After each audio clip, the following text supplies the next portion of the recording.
after we dog walked them 3 games in a row in the regular season, man, it feels like Minnesota was playing chess while we were playing fucking checkers. Yeah.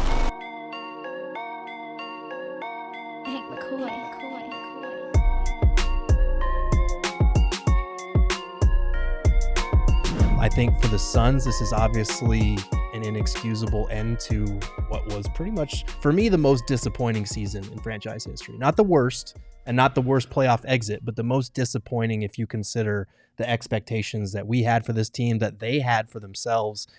Going out in a first-round sweep just isn't acceptable. And so now you have to look to the future, and you have to look to, okay, can you realistically change a ton about this team?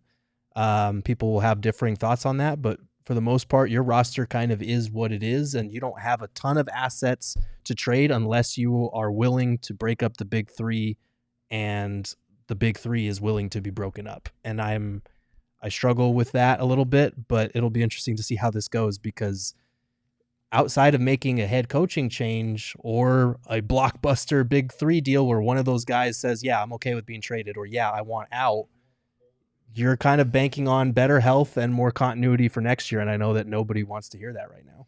I have so many mixed emotions about this. First, I definitely feel like maybe about November, it was that early where I just did not have a lot of confidence in this team. And they would put these stretches together, and that's cool. And the whole time, what's so funny is the whole time we were talking about, about possible matchups in the playoffs, and, should the Suns lose to match up with OKC, or should they lose to match up with Minnesota and all this other stuff. And after we dog walked them 3 games in a row in the regular season, man, it feels like Minnesota was playing chess while we were playing fucking checkers. Yeah. Like they completely flipped the script. You want to talk about who was playing possum? Seriously. Like, and I was a fool about that. Like I got burned bad. Like instead of us sweeping them, they swept us. And so we were bamboozled, led astray, run amok, whatever. Grand Canyon didn't land on me.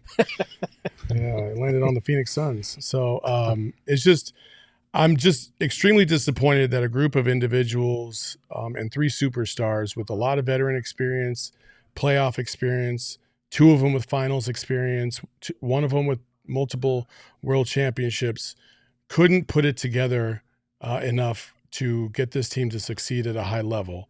That's, I think, is my ultimate disappointment. And yeah, Frank Vogel's probably going to be the guy that is the first in line of the pecking orders of change, which he should be. I don't think that he really had a lot of control over this team to the level you needed it.